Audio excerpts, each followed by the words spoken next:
시험이 끝난 다음날 아이에게 어제 본 시험 문제를 물어보면 기억할까요?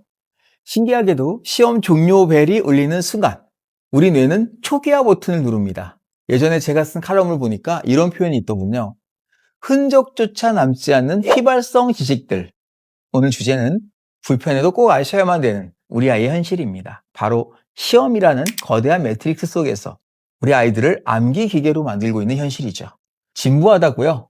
하지만 진부하다는 것은 그동안 너무 오랜 기간 반복되어 언급되고 논의되었다는 뜻이죠. 즉 이러한 클리셰에 바로 중요한 문제의 원인, 핵심 과제가 숨겨져 있다는 뜻입니다. 진짜 전문가라면 뻔한 내용을 비범하게 전달하는 능력을 보여줘야겠죠. 오늘은 결코 뻔하지 않은 이야기로 시험 제도의 불편한 진실을 파헤쳐보겠습니다. 다 안다는 생각을 잠시 내려놓고 마치 이 문제를 처음 대하는 새로움으로 우리 아이들의 현실에 용기 있게 직면해 봅시다.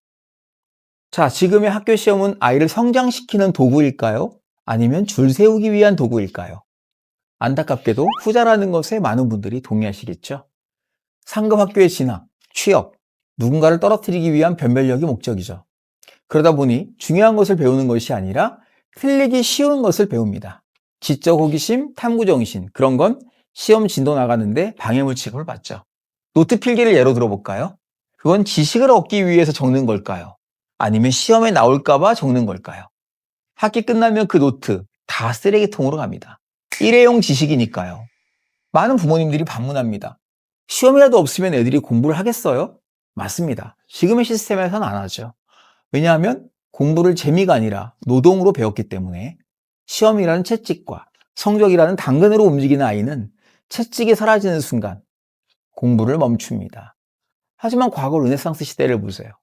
다빈치나 미켈란젤로가 시험 잘 보려고 공부했나요? 인간은 원래 알고 싶은 욕구가 있는 존재죠. 지금의 시험은 그 본능적인 호기심을 없애버리고 오직 점수 따기 기술만 남겨버린 주범입니다. 제가 좋아하는 말이 있습니다.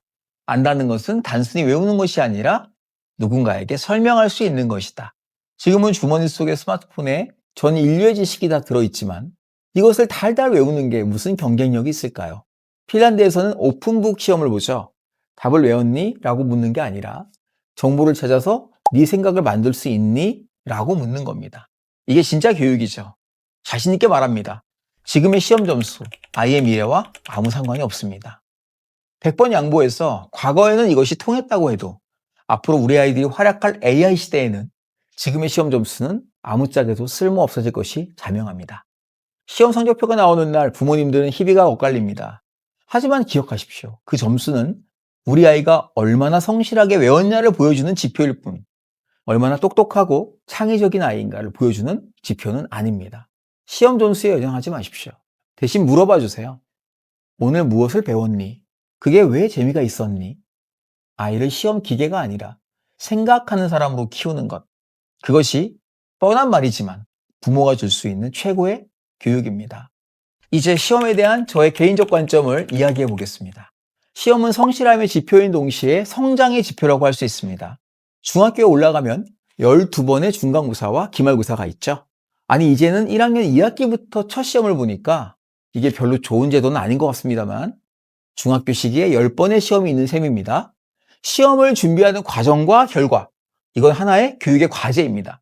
시험을 잘 보기 위한 프로젝트, 즉 시험 대비의 공부 방법을 익히고 노트 필기든 수업을 잘 듣기든 내용을 이해하는 것이든 암기하는 것이든 문제풀이와 오답 학습이든 하나하나의 관문을 넘어서 시험을 잘 보기 위해 성실하게 노력하고 그 결과를 확인하는 과정입니다. 즉, 이 10번의 시험을 보는 동안 한 회 한 회 얼마나 더 성장하고 더 나아지는 과정을 만들어내는가. 이 10번에 걸쳐서 단계적으로 어떻게 성장해 나가는가.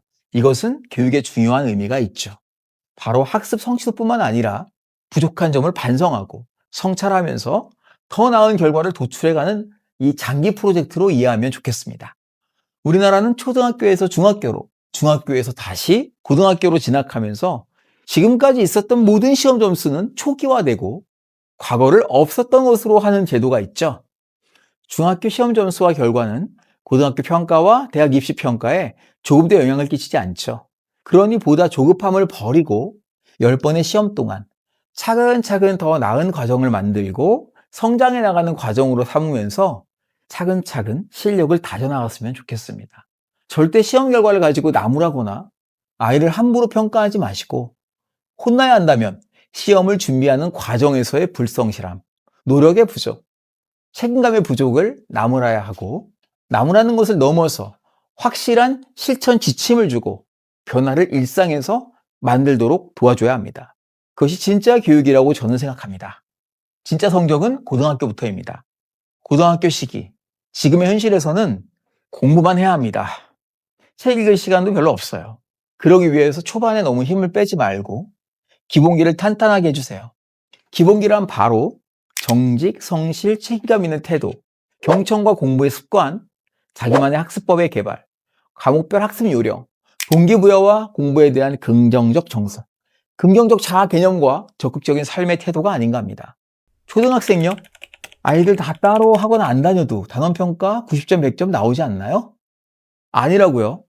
그러면 학교 수업 듣기와 복습, 공부 습관을 점검해 보아야 한다는 신호 정도로 시험 결과를 이해하면 되겠습니다. 초등학교 시험 점수에 민감할 필요가 별로 없습니다. 시험을 자주 보는 건 아주 중요하다고 생각합니다. 저는 늘 인출형 시험을 강조하잖아요. 어떤 의미에서 저는 매 순간 시험을 본다는 마음으로 물어보고 확인하면서 아이를 세심히 살핍니다. 어쩌면 시험의 중요성을 역설적으로 더 강력하게 주장하는 건지 모르겠습니다. 어떤 시험을 어떤 방법으로 보는지가 중요하다는 뜻인데, 오늘은 이미 중요한 정보를 넘치게 드렸으니 여기서 마무리하겠습니다. 오늘도 도움이 되는 정보였다면, 공감이 되셨다면 구독과 좋아요, 한 줄의 댓글도 함께 남겨주시면 무척이나 감사하겠습니다. 그럼 오늘 영상을 마칩니다. 내일 뵙겠습니다.